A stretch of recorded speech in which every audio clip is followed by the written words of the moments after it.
Hello and welcome to Speed Cafe's preview of the NTI Townsville 500. I'm Andrew Van Leeuwen. This is Stefan Bartholomeus and we are on the ground in a hot and humid Townsville ahead of what should be a fascinating weekend of racing. We have a new format this year, Stefan. We're used to seeing two 250-kilometre races here.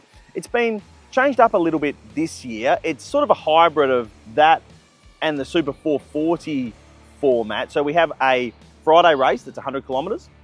And then we have two races on Saturday, one race Saturday, one race Sunday. They're both 200-kilometre races, similar to what we see on a Sunday of a Super 440 with two pit stops. How's it going to go? Oh, Friday races, we should want more racing, but they just sometimes feel a little flat for mine. Well, it's going to be a busy day for the teams on Friday because there's those two practice sessions, quali and the race all packed into one. So I think one of the interesting parts is that it's fairly similar to what we're going to see format-wise at the Adelaide 500, which is now the Adelaide Grand Final at the end of the year. Yep. Super important first street track of the year. So a little bit of seeing how the form looks on a street circuit that's going to decide the championship later on in Adelaide. But thoughts on the Friday race itself? It's obviously going to be a Foxtel and KO only race because Channel 7 can't do any of the Friday stuff. The rest of the weekend is Channel 7. I guess I just have these flashbacks to Sydney where the actual season opener, the first race of the season, sort of felt like it was a bit of a low-key affair. Could we see that this weekend as well? Or should we just put that out of our mind and say, hey, more racing is better than not racing? Well, we'll see. We'll see how the crowd looks on Friday. It has the potential to be a bit flat if the crowd's down, but they've got even the bull riding on Friday night, so they're trying some different things to give this event a bit of extra oomph. Now let's have a chat about tyres because, as we discussed, it's a bit of a hybrid of the Super 440, but the tyre allocation is actually the same as the Super 440. So that's 8 sets. They've got 8 sets of the soft compound tyre to get through the weekend, except for the fact we actually have, if you get through every segment of qualifying, we have an additional top 10 shootout and an extra 60 kilometres of racing compared to a Super 440 weekend. There's already some drivers saying, well, we definitely won't be chucking greens at it in practice. If you get through all the segments of qualifying, you will not have greens to run in the shootout on Sunday. And we could see a bit of conserving tyres, which can have a questionable impact on the racing product.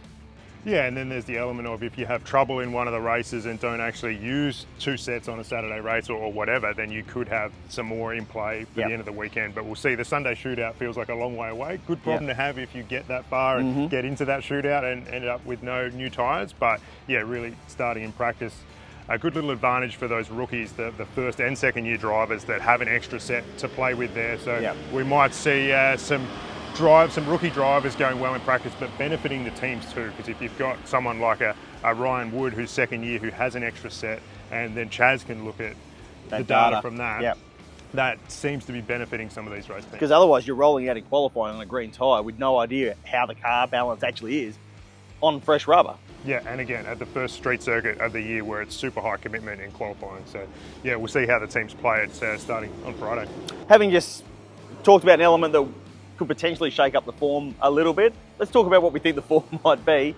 Brock Feeney's just been in incredible touch for Red Bull Ampol Racing. Clean swept Darwin, obviously he's put himself in a really good position with the Sprint Cup. This is the penultimate round of the Sprint Cup. 888 does traditionally go well here. Is he the man everyone has to beat this weekend, do you think?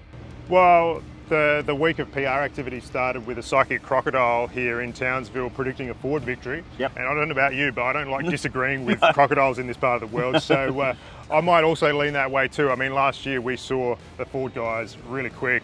Cam Waters won on Saturday. Matt Payne won on the Sunday. Cam was on the front row both days. Again, street tracks, you always start by looking at Cam Waters, I think. He hasn't won since the Sydney 500. He sort of needs to get going again. So, Tickford needs a good weekend after Darwin. That really was. Apart from that podium for Cam on the Saturday, I mean, the Sunday was just a disaster of a day for that team. There seems to be some confidence in there that they've maybe identified where the pace went and made some changes to the cars for this weekend, but they do need a good weekend. Yeah, so there's a few people probably in that basket, but yeah, back to Cam. I mean, he's gone and done a NASCAR truck race in the US since Darwin. Will Brown's also been in action in the NASCAR Cup Series in Chicago since we were last on track in Darwin. It'll be interesting to see how he bounces back from that tough series of qualifying performances for him at Hidden Valley. He sort of talked about since Chicago that even though he didn't get much of the race in, like doing laps, doing 10 hours of sim stuff in one of the best sims in the world over there in GM sort of helped sharpen him up, and he could actually come back out firing this weekend.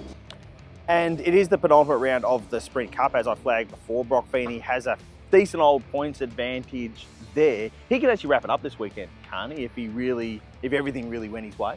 Yeah, more likely that it's going to go down to Ipswich. But certainly a lot of talk around the Sprint Cup and also the race for the finals. But it's important to remember that those finals spots aren't actually locked in until after the Endurance Cup. Yeah. So that sort of battle around 10th and everything, there's increased talk about that, but there's still 4 rounds to go, including this one. But certainly Brock, if he can get that Sprint Cup win over the line, that does guarantee you a ticket to the finals. Yep. It gets you a nice trophy, but it also gets you 25 bonus points to start that first finals round with. So that's something that he's talked about as really his aim, because there's a series of bonuses that play into the finals, and starting that Gold Coast round with as many points as you can over your rivals is really the aim of the game. Well, it should be a fascinating weekend up here in far north Queensland. Remember to stay tuned to Speed Cafe for all of the action, everything covered, all the news, race reports, reaction, and even live updates thanks to the Mobile One. So keep an eye on Speed Cafe across the whole weekend.